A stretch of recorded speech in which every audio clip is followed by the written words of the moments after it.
Hi, I'm Seamless, and today I want to talk a little bit about performance mode in FL Studio. This is you may have seen a preview that I put up before. I don't know if I've done that yet because I haven't done it yet. But this is I'm trying to make a performance mode project out of my track Stream Dream, which is the last track from scratch I did on the live stream. And this video is only it's kind of just sort of showing off some stuff, but mainly what I'm going to talk about is like arrangement paradigms and like why I arrange some stuff the way that I have. Because how to do this is pretty straightforward. ImageLine has a video up about like how to turn performance mode on and all that, and it's pretty informative. Eventually, I'll do one like that too. But I'll also go over the track settings that I'm using for the pads. But yeah, so first I'm going to try and play the right hand part and then the left hand part. I can't do them together yet because it's hard, and I just came up with this. I just did this arrangement, so I'm practicing it and learning it. But I'll try and do it just right now. Also, one thing I learned about launch pads is that they're really hard to get on camera and not look dumb. Like this 30 hertz flickering thing and the light difference, and my not that my room has the best lighting to begin with, but just man, it's hard. It's always hard. So yeah, let's have a look at what this sounds like. So I'm gonna hit play. I'm gonna hit play. Here we go. So now it's playing. You can tell it's blinking. There's probably gonna be some delay between the video and the audio, but just know that when I'm playing it, the latency is negligible. So I'm gonna try and play the rhythm. The rhythm section is what we call this. The rhythm section.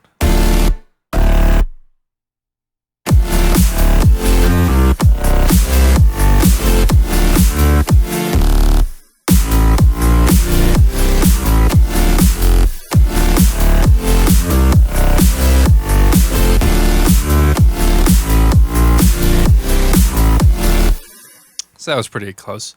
And here's the lead.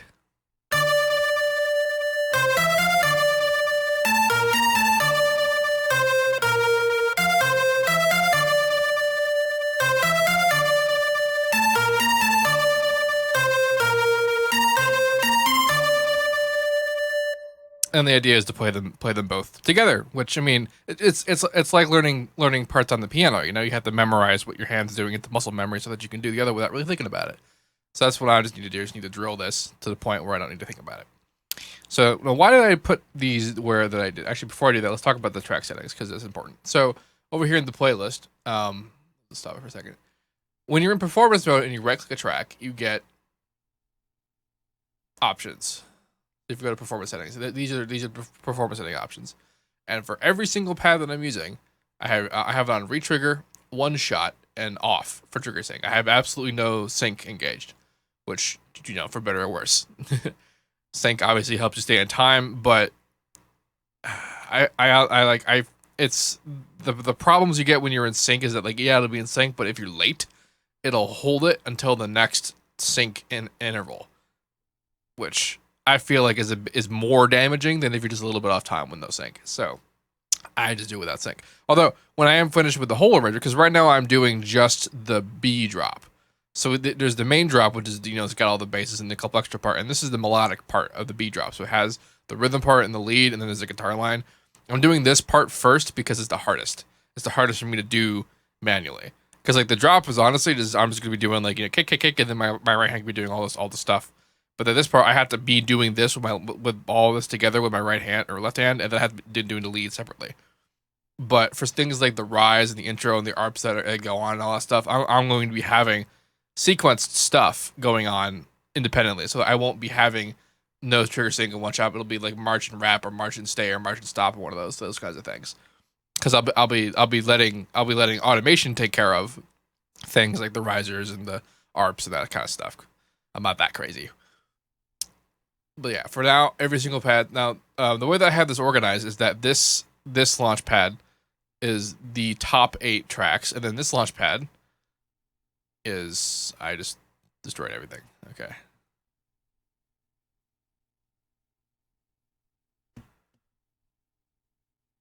That doesn't do anything, does it? Oh wait, no. Ha. Okay. There it is. All right. I have this set to move entire pages at once, Well, this one isn't set to move at all because I don't really want to move it. But I have to move this one because by default, both launch pads will start with the same page. This is basically just a clone of this guy. So then I want it to be beneath it. Now the reason why I want it to be beneath it is because with my hands there, you can see it right. Actually, 1 second, I'm gonna try something. I gotta be extremely careful when moving around because the camera setup is stupid.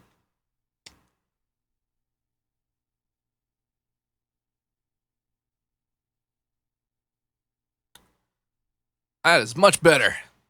It's a bit dark. It doesn't really look as cool, but you can still see what. Wow, you can see what's happening better.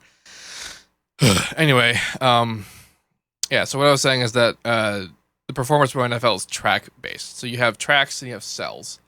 Over here, you can see in a piano roll is that like here's your tracks and here's your pads, and then these individual businesses. The pads as the markers create the individual pads. So like this actually changes where the pad is, and then these columns become the rows and columns that we see here. But they're mostly sequence based, which is to say that you can't trigger more than one pad horizontally at a time. So in order to have this configuration, this is actually below this guy. It'd be like having two monitors, but then this is actually like you put this you'd organize it below. So in order to get here, you'd have to go down, then you come up from the top. So that's how that's working. And now here's interesting. Here's the thing. Here's the thing about performance mode and performing electronic music in general is that what you do is like you can do it, but you have a range of either you hit the play button and your whole track just goes, or you do this sort of thing, which is what I refer to as play all the things, the M4 Sonic, Madian style of performing. And because this stuff is all produced ahead of time, it's not actually a performance. It's not really. You're not like a band or anything. This means that you basically have total control over how much you want to do. So it's a balance between having manual control over something and looking impressive versus just playing the track. So you have to think like how much do you care about like what you're doing. So for me, I care a little bit. So I want to do things like, for example, like these guys here. If I were to say hit play, these guys. That's a bass and a chord.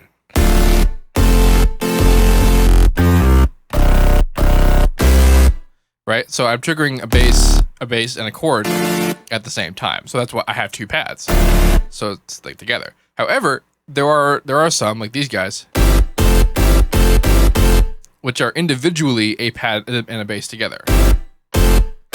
So I'm actually like I'm sacrificing a bit of impressiveness for efficiency, and that has to do with the ergonomics of placing this section. So the way that I have this section worked out is that I want to be able to keep my hand basically in one place because the way that I'm doing is that my thumb is controlling the kick and the snare. So I mean, if you've ever seen an M4 Sonic video, or actually if you haven't seen an M4 Sonic video, I suggest you look them up. Just YouTube M4 the number Sonic, all one word. You'll find a bunch of impressive shit. And you see how when he does his drums, he actually separates the elements of the drum track. So he has a kick and a snare, but then he has the hats and crashes and stuff on like 4 or 5 different pads, and he controls that with his whole hand.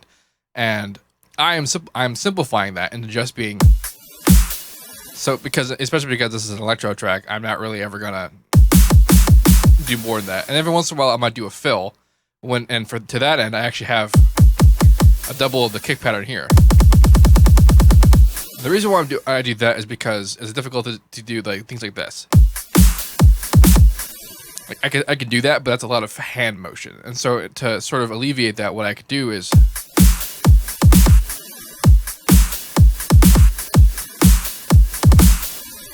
also stuff like that is a lot easier.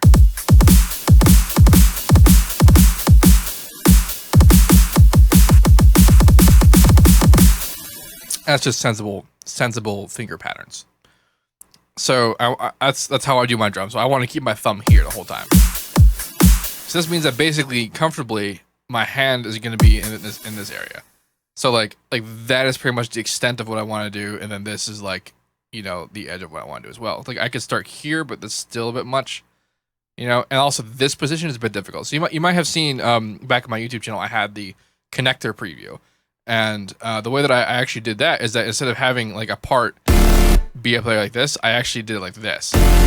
Like a part was separated like that, and it's actually way more comfortable for my fingers. And I would have done it this time, except that visually I needed to keep the parts together like this. And then by the time I arranged it to the point where it was like this, I'm already used to it. So I'm just used to that now.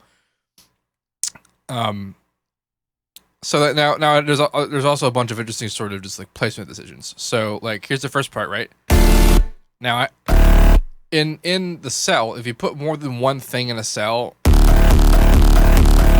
it'll trigger it queued like that. It'll alternate between what's in there. You can fit as many things as you want there. You can just hit a button 1,000 times and it'll go through all of them. But the reason why I did that is because the part is it seemed like a waste of space to dedicate an entire button just to hit that sound again, because it's the same note. So the same thing with this part. Like, because in the second repetition,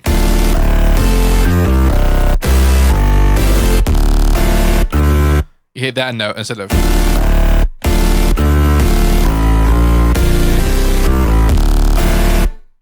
and such. So this isn't there. So basically, it's hit, and then this business.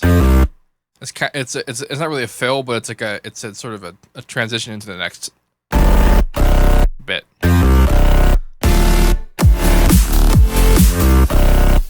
So now there's lots of the chords aren't constant. Every time there's a hit, it's not just a chord and a bass. So sometimes it's a bass by itself. So I could do one note. So I could fit this one note there, but then I have that chord next. But then I have, which if I were to do that the way that I've done this, that would be 4 paths instead of 2. So it'd be like, and that like there's not really anywhere to fit that. Because at the point when I had gotten to this part, I had to consider that I had to come back to this note to the beginning, or make a whole other path that's just repeated this note to put someplace else to be more ergonomic, and that wasn't going to happen.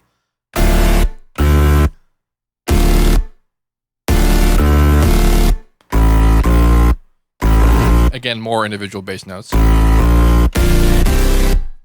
So then there's this decision. So why did I put that there? So this is because originally what this was, and then I did the same kind of configuration I did up here. I had put these notes up here. Now the problem with that, I could get there easily, but then I had to get back to this. And now not only that, but the last hit on that measure is a snare. So I have to lift a whole hand and I have to land like that.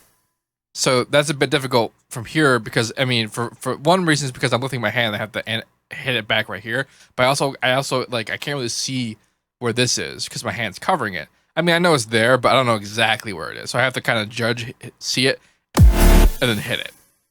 And doing that reliably every time is a bit difficult. So, like, so then I moved them over here so that my hand is going from here,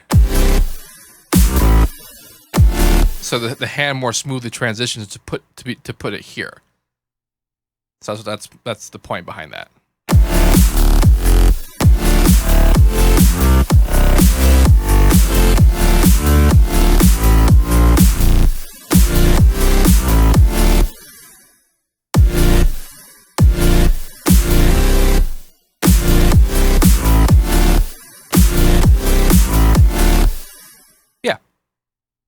So, like I said, the reason why I started with this part and not like, the beginning of the song is because this is the hardest part of the song. Because not only am I playing this all with one hand, I am also trying to fit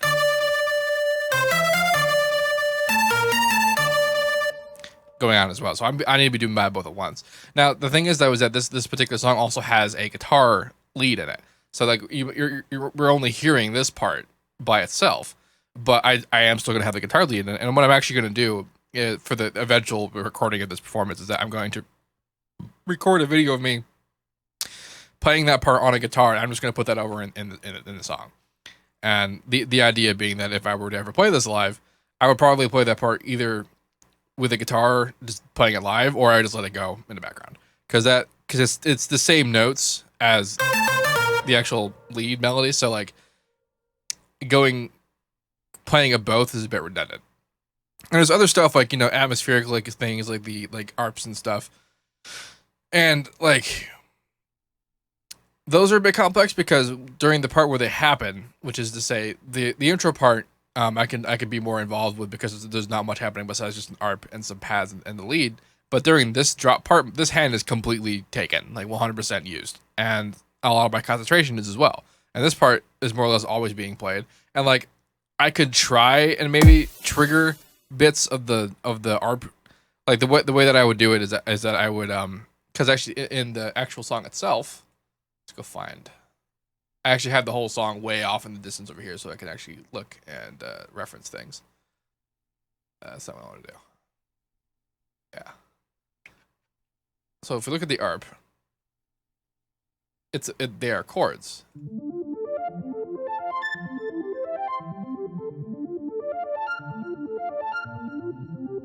And I know that the thing is blocking it, but the beauty of that is that means I can make a pad that's just 2 bars long where I hit that chord and it'll play the arp. So I can go that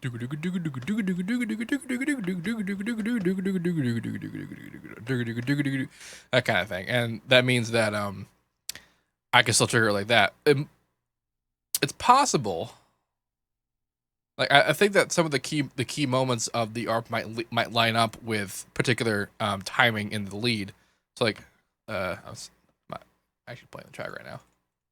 It's like